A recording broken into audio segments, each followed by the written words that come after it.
All right. Well, I am pumped up about God's Word once again. It's a great privilege to be able to do what we do. My privilege to be able to study God's Word all week and then come and let you feed upon God's Word during this hour, and our privilege to together take in God's Word during this time.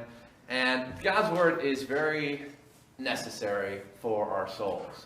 And so I hope that you have been taking advantage of this Old Testament survey to be doing your own Bible intake.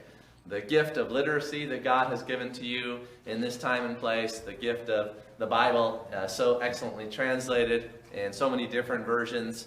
It's really a rich treasure, and we will probably be judged based upon how we respond to those privileges, whether we have taken advantage of the privilege of having God's Word, or whether we have neglected it and been somewhat spiritually lazy and apathetic.